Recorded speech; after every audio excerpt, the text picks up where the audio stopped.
Welcome and good evening, everyone. I want to thank you all for joining us for this very special naturalist only lecture.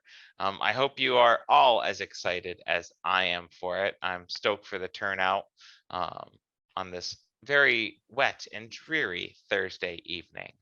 Um, as I normally say, I ask folks if it's their first time with a Bowman's Hill program, but I know that's not the case. I know that everyone here is a program regular, so I'm going to skip my normal program intro and turn the floor very quickly over to Cian, um, who is our lecturer this evening. He is currently a senior in high school, which blows my mind, being an author uh, at such a young age. He grew up taking trips to various unique natural places throughout the East Coast, which has resulted in a deep-seated love for nature and the outdoors.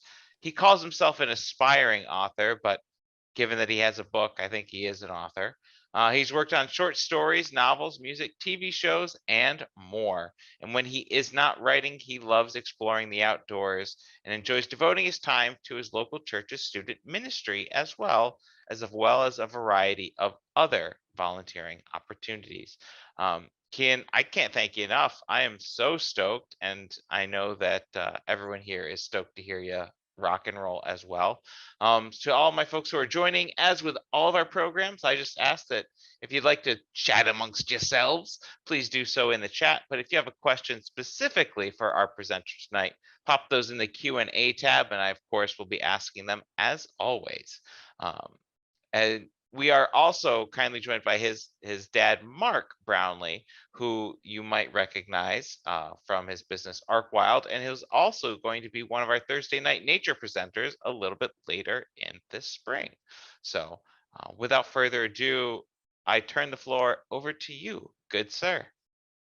Well, thank you very much, Santina. That was a very flattering introduction. And today, what I'm going to be talking to you all about is quite basically where plants grow and where they will not. And what I'm really talking about here is a lens or like a way of thinking that you can adopt to increase the success of your native plantings. And so the concepts I'm going to be talking about, including the methodology that we've included at the end, are all being shortened, kind of compacted from the book that I've written so as to make them, easy to understand in the short amount of time that we have. And the goal of this presentation is to help you understand why so many seemingly, well-researched, well-funded, well-resourced projects can quickly collapse and how to avoid this fate. So the first key change in thinking that I'm going to discuss is between giving plants what they want, which is something that you've probably found yourself resorting to many times, and ensuring that there is nothing around that plants cannot tolerate. Now, this may seem a little bit semantic, but it is very important to kind of shift from one perspective to the other in order to understand what we're really talking about here. And so I'll get into what I mean by this. All plants really want, per se, is as much soil, water, and light as possible. And we'll come back to these three kind of critical ingredients later, but for now, they'll just help illustrate my next point. And so, to me, giving plants what they want seems like when I go to, a movie theater, some public place, and you see trees planted in the parking lot with just volcanoes of mulch stacked on top of them, just to keep them alive in conditions where they wouldn't normally survive. Because there's not a lot of soil in those thin strips in the parking lot, nor is there a lot of light or water, but that results in the trees needing to be artificially sustained.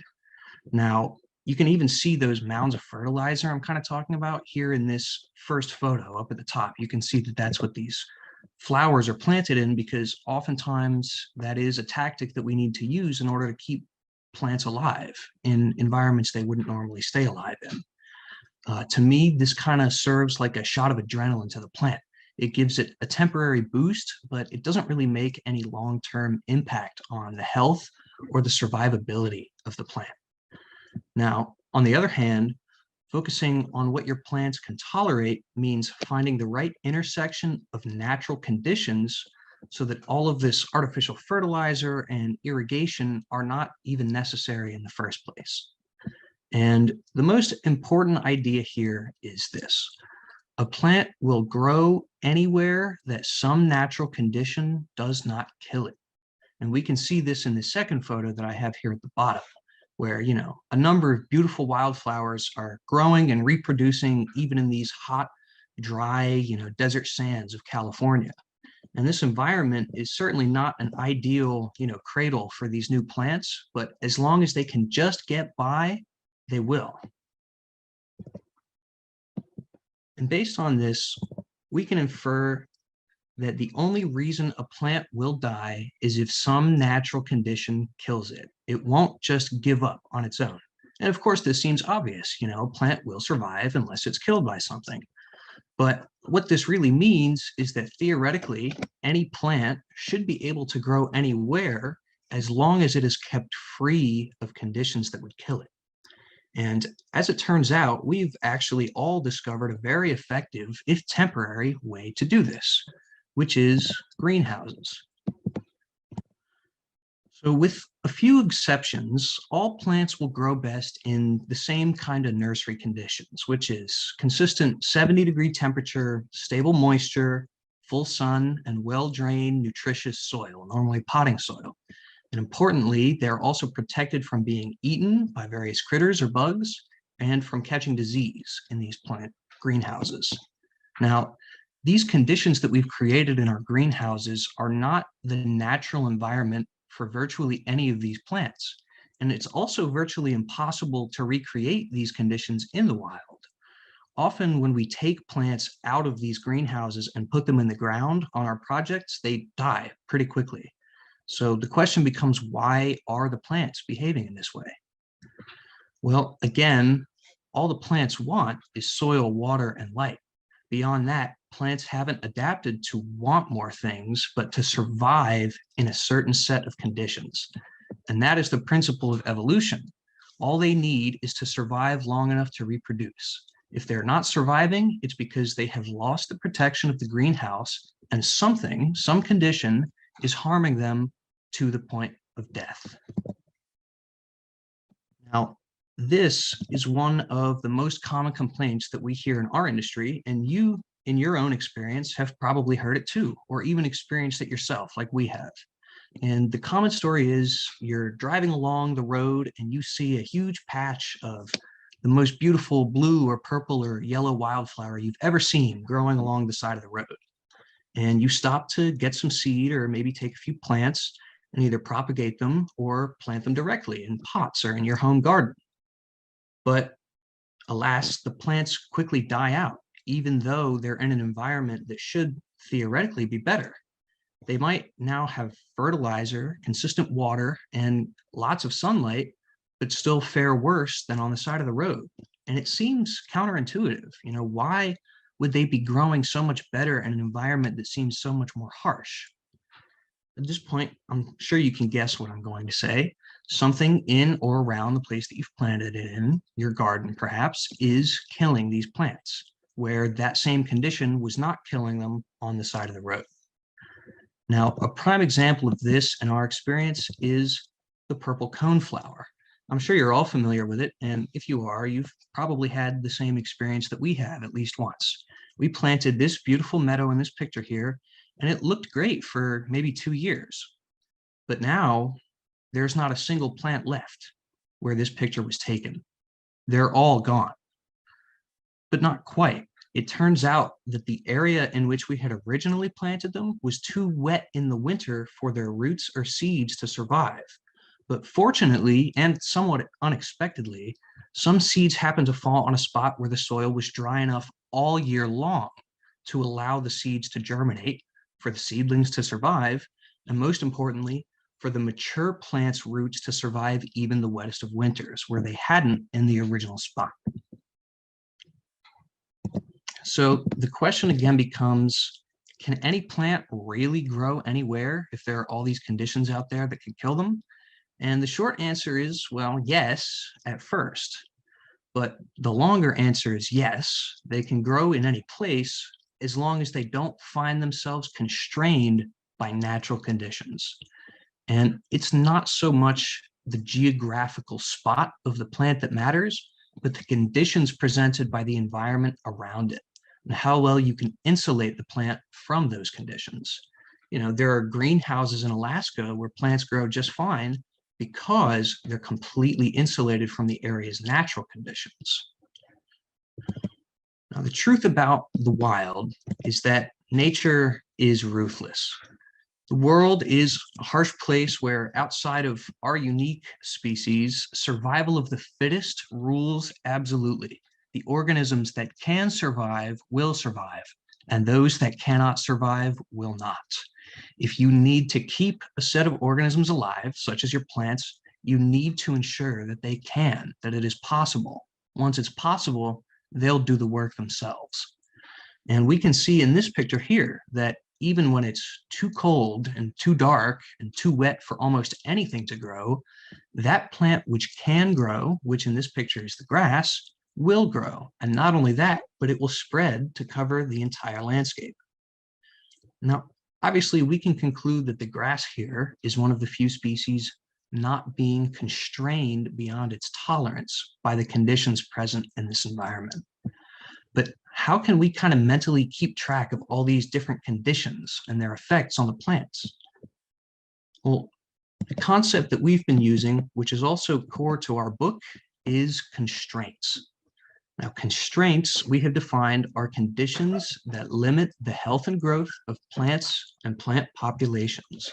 And there are many constraints that you may or may not have ever considered.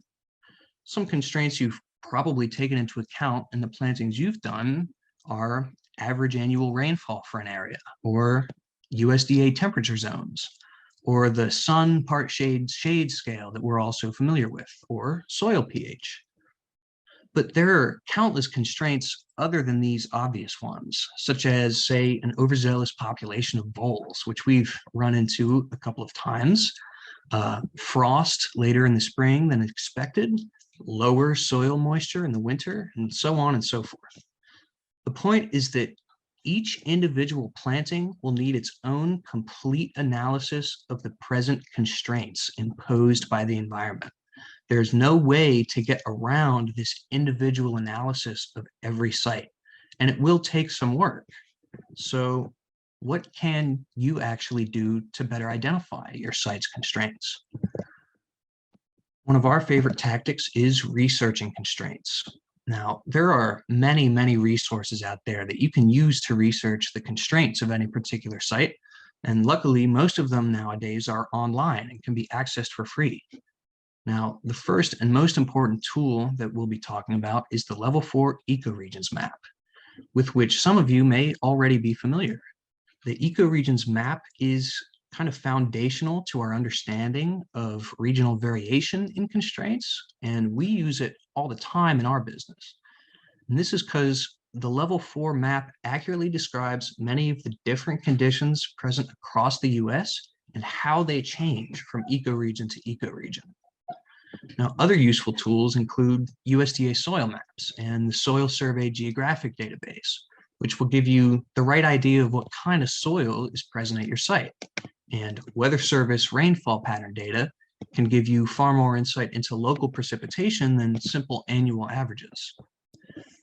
In the end, researching these constraints is vital because there are constraints that you will not be able to observe with the naked eye, meaning that there are conditions present in that environment that you must learn about from other sources.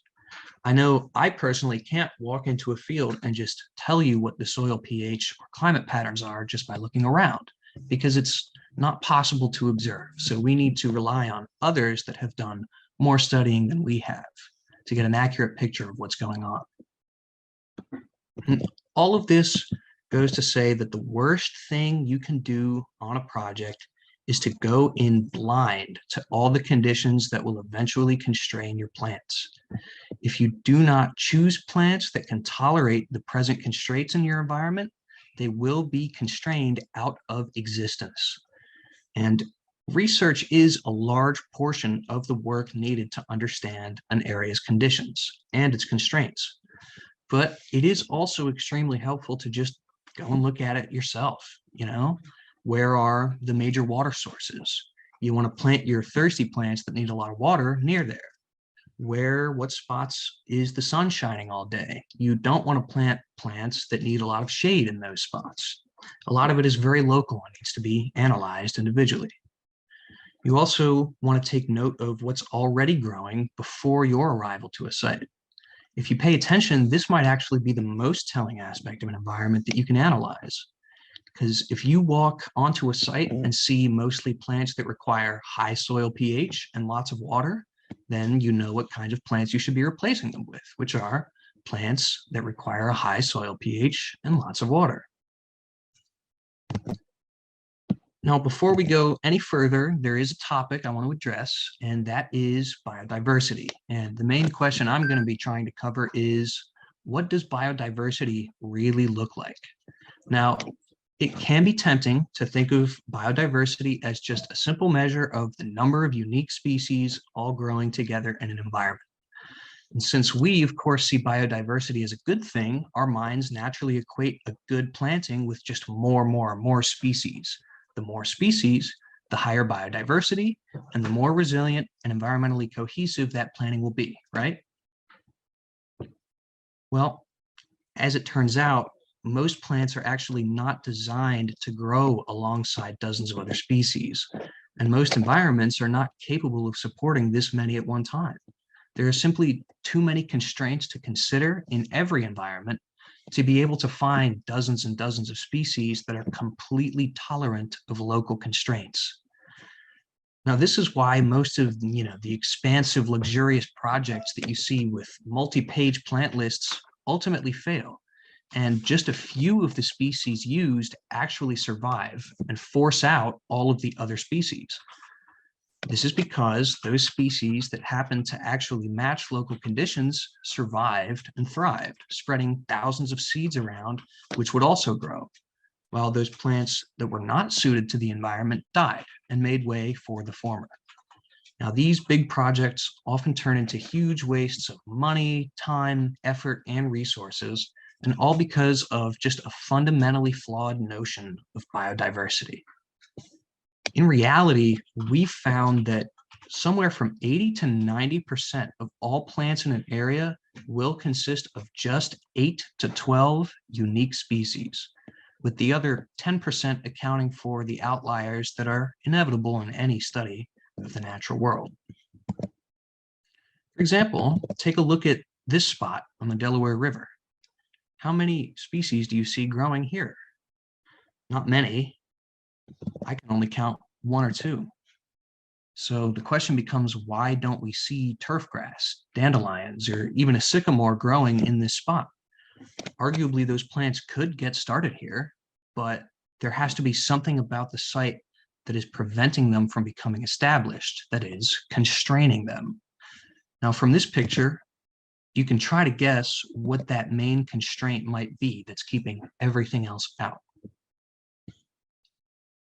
As it turns out, this is it. The harsh winters in this area bury everything under multiple feet of snow and ice, leaving only the hardiest plants to survive, which means that anything else that temporarily takes up root in this spot will get frozen by the ice in the winter and will not survive permanently. Now, there are a nearly endless number of possible conditions and constraints that you might run up against in the wild, and it would be impossible to list and discuss all of them. However, some are more important and more prevalent than others, and there are a few key things that I want to call specific attention to. Now, the first is soil, water, and light, which I had mentioned before. These are the only 3 things that a plant truly does need, and in the right quantities and in the right patterns. If your plant is not in exactly the right soil, getting just the right amount of water spread over just the right interval, and getting as much sunlight as it needs, that plant will likely die. Because without these fundamental ingredients, most plants simply will not be able to complete their normal biological processes. But you have to remember, it's not all about overall averages and percentages. It's also about patterns. Maybe your soil has the right pH, but what's its composition? What individual layers does the soil have, and how thick are each of them? Maybe the annual rainfall in a spot is just right for a plant, but does that rainfall come in sprinkles over time, or does it come in a few massive storms over the summer that will drown out your more delicate plants? These are all things that you have to consider. Beyond soil, water, and light is pollination, conditioning, and germination. And taking care of these three aspects are just as, if not more important, actually, than soil, water, and light. Now, this is because the only way to make a planting truly sustainable is if your plants are able to reproduce, so that those lost over time to predation, disease, and all your other constraints are replaced by members of new generations. If a plant is not correctly pollinated, or its seeds are not correctly conditioned, or it does not germinate correctly, then it will not be able to reproduce. Additionally, if you are planting from seed and not from plugs or pots, you will need to pay attention to these same things. Now, pollination is the most basic of these three, and I'm sure you're all very familiar with how it works, but just for the sake of consistency, I will give it a quick review. So in order to reproduce, plants need genes from other plants, and these genes are transmitted through pollen, which is carried from plant to plant by biotic and abiotic factors such as birds, bees, bats, bugs, wind, water, walking, etc. If you want all your plants to be self-sustaining, you need to make sure that each of them has at least a few of its core pollinators available to them. If a plant needs bees to pollinate, you have to make sure that there are bees locally, and perhaps even plant plants known to attract bees. If a plant relies mostly on wind for pollination, then maybe don't plant it at the bottom of a valley where it won't get any wind.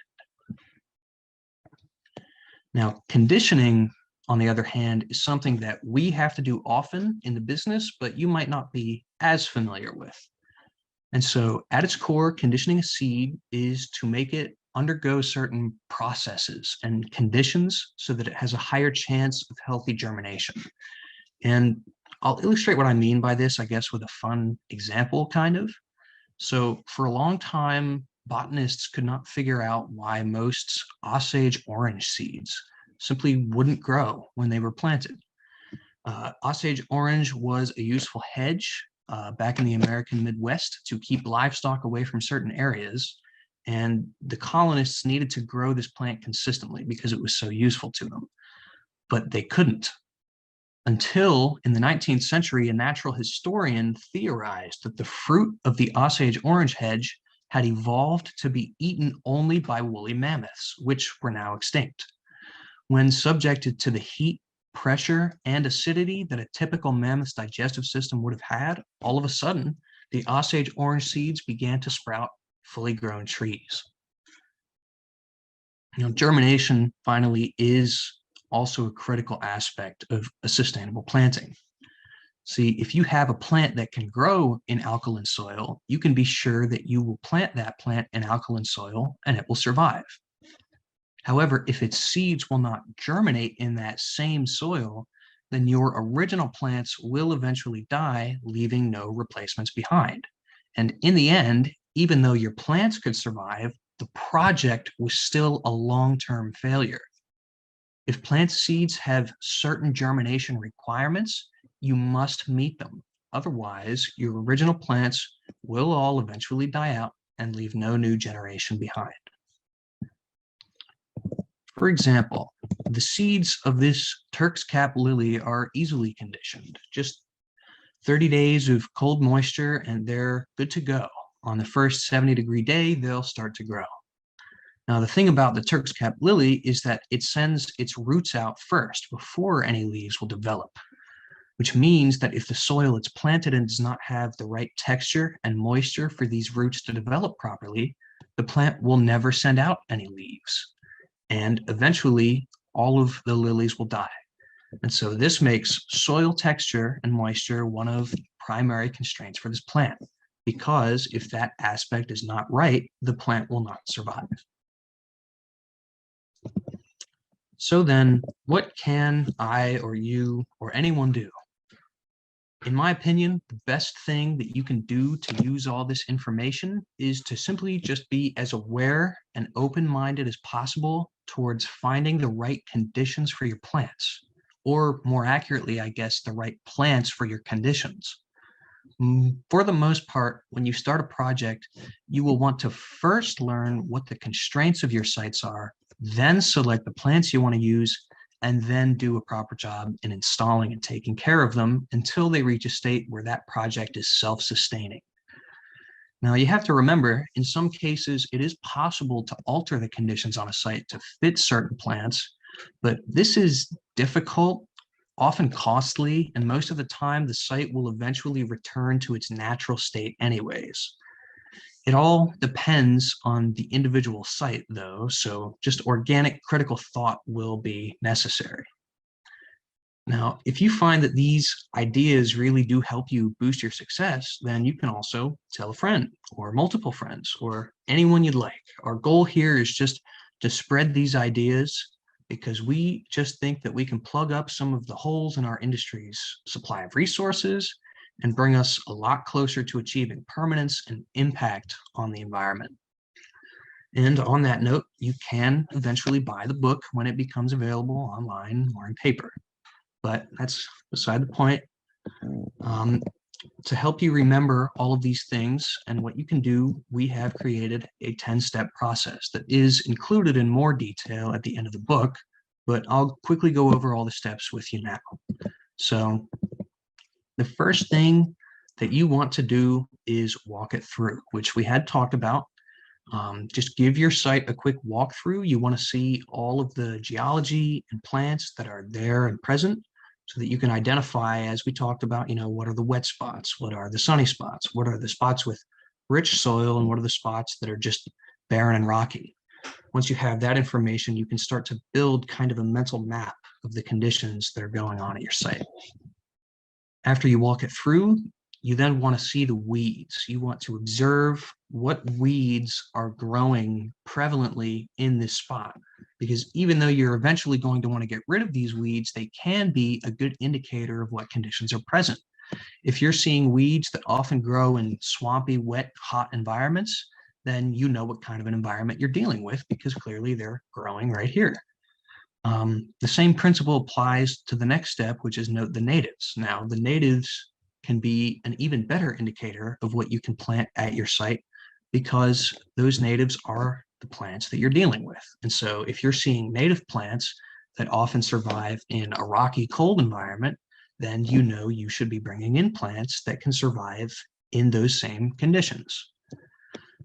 After you've done these, you want to get home and do your research. Research soil and water primarily. You need to know what the hydrology is looking like at your site, and you need to know what the soil composition is, what the soil structure is, and essentially anything that you can find out that will give you useful information on what plants will survive and what plants will be constrained.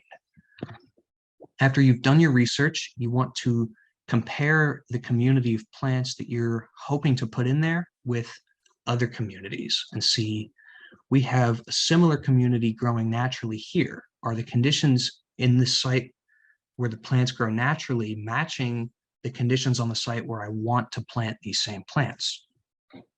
After you do that, you can also research your community. You can see what the different constraints are of the plants that you're hoping to put into this site. And you can see, do all of my plants have matching sets of constraints? Maybe they don't have matching sets because you're hoping to plant them in different conditions. Maybe you have some plants you want to plant at the top of the hill where they'll get more sun, and some plants you want to plant at the bottom of the hill where they'll get more water. All that I'm really saying here is that you just want as much foreknowledge as possible before you go into these plantings. And after you've done all this, that is when you can finally choose your plants. You can come up with a final list of, these are the species that I think will survive and thrive under these conditions, and these are the species that I want to go with for this project. But even after you've done this, you still don't really want to go all in. The first thing you want to do is perform a test planting. Just take a few of each species and plant them in those conditions that you think they'll do well in, and then watch and wait. if all of your plants do well, then you know that you've done something right. You've correctly identified the constraints and you can move forward with the rest of the project. But if some of your plants don't survive, then that gives you the opportunity to assess, okay, what constrained them? Why didn't the plants survive? What am I dealing with here and what did I miss, basically? After you've done your test planting, all you want to consider is for your large quantities of seed and plants, you want to buy from a dedicated restoration nursery that is somewhere local, because we have all seen the phenomenon of you want to use a plant that is local to Pennsylvania, except when you go to buy it, you find out that the seeds you got are actually from a population in Florida. And even though they're technically the same species, the population in Florida is adapted to much higher temperatures, and everything ends up dying when you plant them up here in the north. So you want to get your seeds and your plants locally.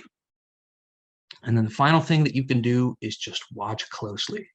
Once you have all of your plants in and you think that they are all going to survive, all in the right conditions, you can't just leave it to work on its own. You have to monitor it pretty consistently to see what changes are going on in the environment and how those changes are affecting your group of plants. So say you plant in the spring, but then it gets a lot hotter in the summer. You have to check in and see, are some of the plants dying because of the heat? And if they are, is there anything I can do to prevent that from happening? Or can I replace them with a new set of plants? So if there's one simple message that I can leave you all with, it's this: just change the way that you look at plants. You don't want to try to artificially sustain them with means like fertilizer mounds and endless irrigation. Rather, you just want to make sure that your plants are truly able to survive and reproduce on their own in the environment you will be putting them in. Thank you all so much for listening. If anyone has any questions, feel free to let me know. I will be here, but that is the end of my presentation.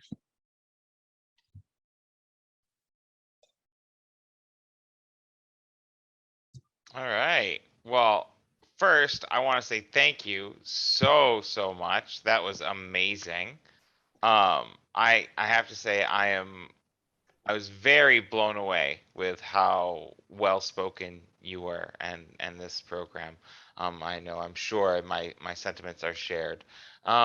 Because we have such a small and tight group, if you're cool with it, what I'll do is, if you have a question, instead of typing it in the chat, I will just go ahead and raise your hand and I'll unmute you and you can share your thoughts and feelings.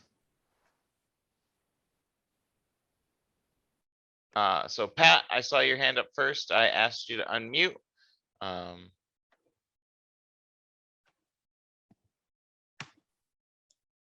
Sorry, I pushed that by mistake, but that was a great presentation. That was beautifully done. Thank you so much. I'm so impressed, honestly. Been your parents a long time, but you did a great job. Thanks. Thank you. All right, and then there's a question here. Paula, you have a question. I will ask you to unmute. Hi, this was a wonderful presentation. I guess from my perspective is the plant characteristics that you are asking us to look at go far behind what you would find in Prairie Moon plant catalogs and things like that, that the type of soil characteristics, how that plant is pollinated and so forth, the winter water tolerances and whatnot.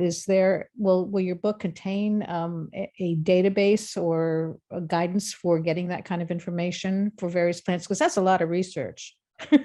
Yes, it is a lot of research, and it does take getting a hang of it to kind of know what you're looking for. The book will contain guidance, as you had said, on how to research these constraints and what to look for, but we are waiting until later kind of editions. It will eventually come, but not as soon, where we can publish lists of individual plants that just contain all the different constraints that we have found they have to follow. Terrific. Thank you. Thank you so much. All right, I'm going to give folks a couple more minutes if they have any further questions. I want to say that one of the things that you touched on that I really love, and I don't think people do this enough, is assessing the site beforehand, right? Seeing what species are there and using that as your guide to what you can put successfully. You know, people, you might look and just see, okay, it's shade, it's this, there's sun, there's moisture. You know, really looking at the communities can really inform you a lot. So that Yeah, was really definitely. well done. Picking the plants you want to use before you know the site you're dealing with is just kind of leaping before you're looking. You know, it's just picking a few plants and hoping they work. And if they do, then they do. And if they don't, then they don't. All right. We got a question from Judy. Judy wants to know what motivated you to write your book. That's actually a very interesting question. I'm glad you asked. What motivated me to write this book was that, you know, as Santino had mentioned before, I kind of grew up taking trips out to all these outdoor spaces with my dad, and we were always kind of looking at the environments as we were going through and talking it out, a lot of things, because there wasn't really much else to do. And we discovered over many years this kind of line of thought of, if giving plants what they want doesn't really work, then what should we be looking at? And we slowly developed that into, okay, maybe plants are being killed by conditions that are adverse to them. And if they're being killed by conditions that are adverse to them, then what do we call that? Well, maybe that's a constraint, something that's constraining them. And then once you have this idea of a constraint, well, how many constraints are there? What types are there? How do you find out what different constraints there are? And it kind of just expanded out from there until it eventually got to a point where it was no longer just a train of thought. It was kind of this entire thesis and methodology. And at that point, it became necessary to write it all out into the book, because otherwise there would be no keeping track of all these different thoughts and all the research also that went into doing it. All right, excellent. Thank you. Now, one of the things you did talk about during your presentation was having, you know, testing the conditions. Do you have any recommendations for folks of, you know, places to go and check out that could help them with this site assessment, whether that be soil, moisture levels, so on and so forth? Places to go as in like resources to use, or like physical spots to kind of examine to help them I was understand? thinking more resources, you know. Well, I did kind of include a few of those resources in that slide about researching constraints. I wouldn't be able to think of very many more just off the top of my head, but what I do know is that there is a lot of government gathered data present on the internet that might be, you know, a little bit obscure and a little bit hard to find, but once you do get to it, you'll find that this data is very rich and very complete. And as long as you can draw parallels between the constraints that you're dealing with and the plants that you're dealing with and the data that you're looking at, you should be able to match up your plants with your conditions pretty well. All right, excellent. Thank you. We've got another question here coming in from Paula. Paula, go ahead. You can unmute. Thanks. Did I unmute? Yep. Okay. I do a lot of volunteer work for an organization called Heritage Conservancy, and they are hoping to put in a new meadow. They have an existing meadow that's about 3 miles away from the new meadow. And with that existing meadow, they know what they planted, and we can go in now and look at what in fact survived of those things that were planted. And we would like to use that as a guide for what kinds of things to plant in this new meadow. Yeah. Do you have any advice for it? Again, it's about 3 miles away. The hydrology is somewhat similar in terms that there's a stream nearby, and so there's the the kind of the wetlands aspect of it versus the drylands. It's and basically the meadow's being put into a soybean cornfield that's gone fallow. Well, that's honestly exactly what I'm talking about. That sounds like a pretty brilliant idea to go back and analyze what went wrong with your first project and try to fix those mistakes with the subsequent project. In terms of specific advice, I would say when you go back and try to analyze that first meadow, you want to figure out what specific conditions and constraints ended up killing the plants that did not survive. Okay. So if you look at the species that are still there versus the species that are not, you will probably find a few common conditions between them that they either can or can't tolerate. And once you find those common conditions, you want to choose plants that will do well in those conditions. So it's almost more important to research the plants that didn't survive and their characteristics to understand why we do or do not want to try planting them in this new meadow. Exactly, because researching the plants that didn't survive will help you keep focus on the constraints that are killing the plants that are making them not survive. And those constraints are the critical idea that you're looking at, definitely. Okay. I love this perspective. Thank you so much. This has been very useful. No problem. Thank you for coming. That was fantastic. It reminds me of was it like Sherlock Holmes, I think? It said, the lack of evidence is evidence kind of thing. Like what's the missing pieces? All right, we got time for a couple more here. Judy comes in with a question of wondering what your plans are going forward. Well, the plans as they exist now are just to continue to develop this book. The first version will be published very soon because it is already in a complete state. After that version is published, we're going to use, the coming warm months to go around and gather a lot of data on our own about the different plants and their constraints, as, we had talked about earlier, so that we can put some plant lists in there as more specific guidance for people. And beyond that, plans are not very clear. I mean, I am eventually going to go to college, and that will probably put a pretty big stop on some of the things that we're doing here. But hopefully we'll be able to get a lot more of this work done before then. Well, I want to commend you. I think your work so far has been absolutely fantastic. So very well done. I guess I'll leave with the final question is, and this is one I do like to ask folks because it's always fun to hear their answer. Do you have a favorite native plant?